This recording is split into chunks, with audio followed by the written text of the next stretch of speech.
نۆبەرەی هێنار و تری باخەکەی لێ کردوێتەوە و دەیەوێت لە پێشنگایەکدا بیان خاتە ڕوو.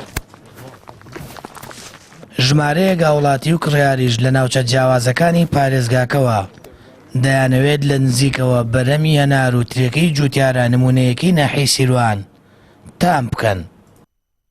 دووسێ جۆرە شوێنمانەیە منتیقەمانەیە مەسەن فێن کە هەنارەکەی زووتر سوورە بێ و پێگا کۆمەڵە شوێنیشمانەیە کڕە لاپاڵە لێژە گەرمە درەنگتر پێگا بەڵام ئەو هەنارێک کە من نمایشم کردووە ئەگە سێری ئەوە ئیتر هەنارێکە و زۆر بێکێشەیە.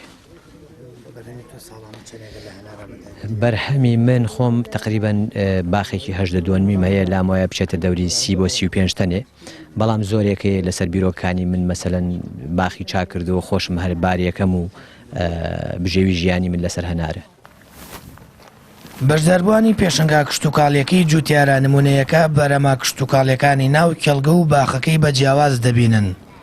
داواش لە حکوومەت دەکەن لەم وەرزەدا و کاتی پێگەیشتنی هەنار هاوردەکردنی هەنار لە وڵاتانی دراوسێوە قەدەغە بکرێت بۆ ئەوەی جوتیارانی ناوخۆیی زەرمەد نەبن. هەر لە خاکەوە هەر لە متوربەوە هەر لە قەڵەمکردنەوە هەر لە ڕواندنی درەختەوە بەرهەمی ئیشێکی گرنگی کردووە کە بەڕاستی مەوهیبەیەکی زۆر گرنگە بە نیسبەت کاک ئازاد و ئێمە دەستخۆشی لێ ئەەکەین. وەهم بەروبوومەکانمان بینی وە شتێکی زۆ جیاوازە لەوانی کە و هیوادارم خەڵکی زیاتر ڕووی لێ بکات بۆی زیاتر بەرهەمی کشتتوکاڵی بناسن. وەرزی پاییز کۆمەڵێک بەرەمی پاییزی کشتتوکاڵی پێدەگەن.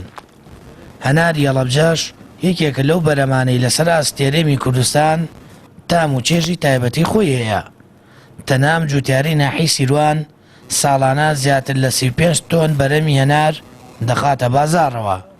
بۆیە داواکارە حکوومەت کاراسانی بکات بۆ ساغکردنەوە و بە بازارکردنی هەناری سنوورەکە. سامان فتاح کەناڵی ئاسمانی پەیام ناحیی سیروان.